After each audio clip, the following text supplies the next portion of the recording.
बहुत शांत आदमी थे और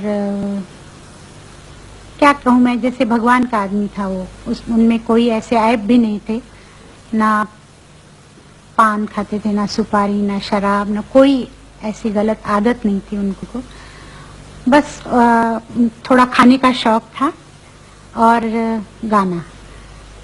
तो मैंने उनके साथ बहुत सारे डुएट्स गाए और कोई उनके मेरे डुएट इतने अच्छे हैं जो आज भी सुनने के बाद अच्छा लगता है। और ना वैसी आवाज़ आई ना मुझे लगता और 100 साल में आएगी। और बहुत ही बड़ा महान गायक थे रफी साहब। कॉमेडी सॉन्ग्स हो, देशभक्ति की गाने हो, चाहे कुछ भी हो, रफी साहब जिस ढंग से गाते थे वो मैं ये कहूँगा कि हम सबके लिए एक एग्जाम्पल बन के रह गया। कि उनके थ्रो जो जिस ढंग से वो थ्रो करते थे आवाज़, यानी गाने की जो मॉड्यूलेशन जो वर्ड्स के हिसाब से करते थे, वो मेरे ख्याल से कोई आर्टिस्ट कभी कर नहीं पाया उनके जैसे। एक ऐसी आवाज़ जो हर शख्स की पर्सनैलिटी में ढल जाती थी, वो थी रफ़ी साहब की आवाज़। उनकी आवाज़ में गाई हुई फिल्मी गज़लों ने क्या गज़ब उठाया। लाजवाब फनकार और क्या कैरेक्टर को समझ के गाते थे।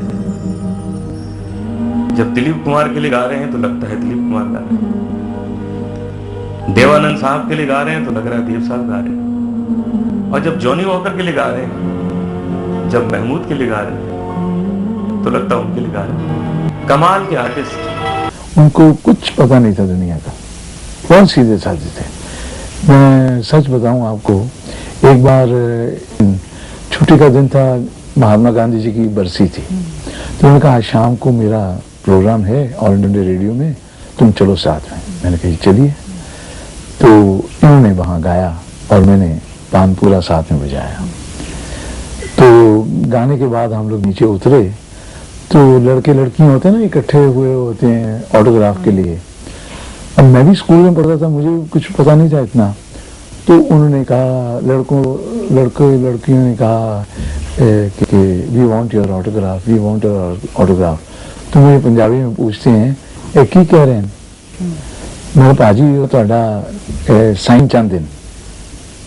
कहते साइन चाहते हैं तो तू ही लिख दे, कि तू ही लिख दे। तो मैंने सबको लिख कर दे दिया मोहम्मद रफ़ी, मोहम्मद रफ़ी। और बेचारे बच्चे चुप करके चले गए। वो इतने सीधे थे, कुछ उनको पता नहीं था।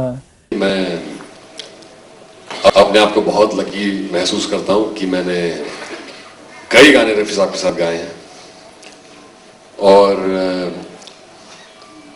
कई चीजें सीखी उनसे गाने के बारे में। लेकिन जो सबसे इम्पोर्टेंट बात थी वो ये थी कि एक अच्छे गायक के लिए एक अच्छा इंसान होना बहुत जरूरी है। ये मैंने रफ़ी साहब से सीखा। तू मेरे सामने है, तेरी जुल्फें हैं खुली, तेरा आंचल है ढला ढला ढला। ये भी कर सकता है, तेरा आंचल है ढला। गाना खत्म हो जाएगा आपको। तेरा आंचल है ढला, मैं भला होश में। ये भी कर सकते हैं आप। बट क्या किया है, मैं भला होश में कैसे, मैं कैसे रहूं होश में, कैसे रहूं, ऐसे दिया है। This is how he is expressed it.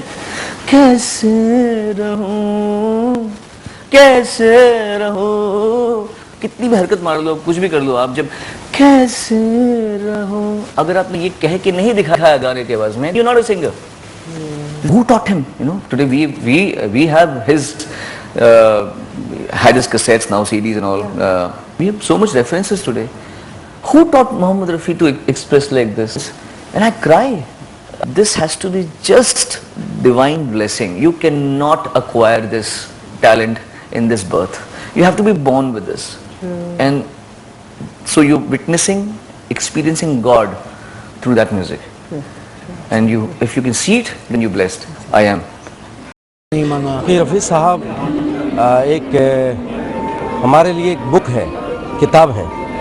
उनको हम जितना पढ़ें, उनसे उनकी गायकी से जितना हम सीखें, उनके नेचर, उनकी अच्छाइयाँ, उनमें इतनी अच्छाइयाँ थी कि उनको अगर हम सुने और उनके बारे में सोचें तो इंसान बहुत आगे जा सकता है।